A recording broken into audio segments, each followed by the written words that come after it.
नमस्कार। आज हम बात कर रहे हैं इंग्लैंड और भारत के बीच चल रहे चौथे टेस्ट मैच की। जी, ओल्ड ट्रैफर्ड में खेला जा रहा है ये मैच। हाँ, और आज फोकस रहेगा तीसरे दिन के खेल पर।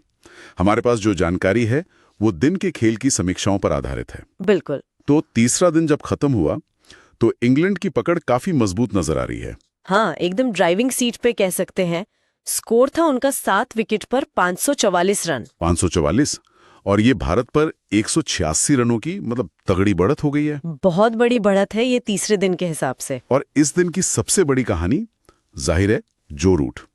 क्या कमाल की पारी खेली उन्होंने। सही में 150 रन्स बनाए और वो भी कितने कंट्रोल के साथ। सिर्फ 150 रन नहीं, ये उनका 38वां टेस्ट शतक था और इस पारी के साथ तो उन्होंने रिकॉर्ड्स की झड़ी लगा दी। हाँ, मैंने भी पढ़ा।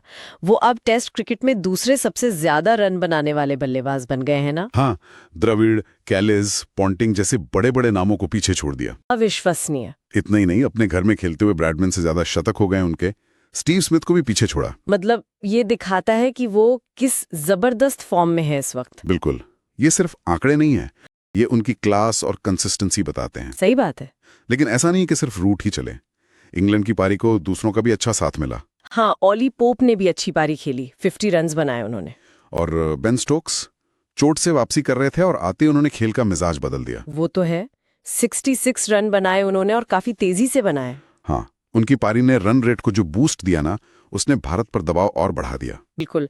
और ये बात भी दिलचस्प है कि इंग्लैंड ने दिन शुरू किया था 133 रन पीछे से। हाँ, और खत्म किया 186 रन आगे। मतलब एक ही दिन में लगभग 350 रनों का फर्क। ये उनकी बल्लेबाजी की गहराई दिखाता है और उनका इरादा भी कि वो मैच को कहाँ ले जाना चाहते हैं। सही कहा। स्टोक्स की वो पारी, उसने सिर्फ रन ही नहीं जोड़े, एक तरह से मोमेंटम पूरी तरह इंग्लैंड की तरफ शिफ्ट कर दिया।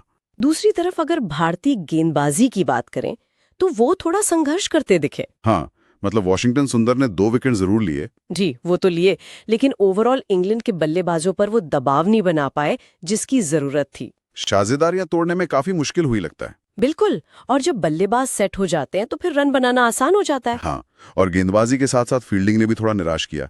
सुनने में आया कि कुछ अहम कैच छूटे। हाँ, ये बहुत महंगा पड़ता है टेस्ट क्रिकेट में, जब आप पहले से दबाव में हो और ऐसे मौके गवा दें। हाँ, तो सामने वाली टीम उसका पूरा फायदा उठाती है।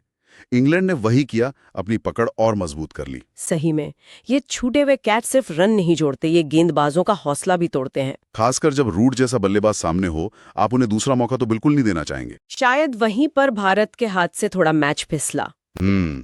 और ऊपर से एक और फैक्टर है, पिच। हाँ, पिच का मिजाज भी बदल रहा है। खबरें हैं कि पिच अब टूटने लगी है। इससे बल्लेबाजी और मुश्किल हो सकती है आगे। बिल्कुल। तीसरे दिन के आखिर में ही अगर पिच से असमान उछाल या ज्यादा टर्न मिलने लगे तो ये चौथे और पांचवें दिन बल्लेबाजों के लिए बड़ी चुनौती होगी। खासकर चौथी पारी में जब भारत को बल्लेबाजी करनी होगी। जी। तो कुल मिलाकर देखें, तीसरा दिन पूरी तरह से इंग्लैंड के नाम रहा। 186 की बढ़त, उनके टॉप बल्लेबाज फॉर्म में। और पिच भी अब शायद थोड़ा गेंदबाजों का साथ दे।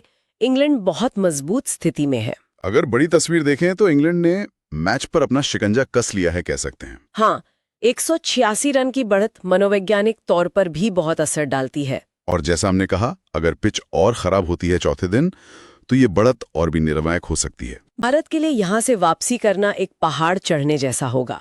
तो अब सवाल यही उठता है कि इस बिगड़ती पिच और इंग्लैंड के इस बड़े स्कोर के सामने भारत की रणनीति क्या होगी। हाँ, क्या उनकी गेंदबाजी इंग्लैंड की पारी को जल्दी समेट पाएगी? और फिर उसके बाद उनकी बल्लेबाजी इस दबाव को कैसे झेलेगी, खासकर बदलती हुई पिच पर। ये सवाल चौथे दिन के खेल को यकीनन बहुत दिलचस्प बनाएंगे।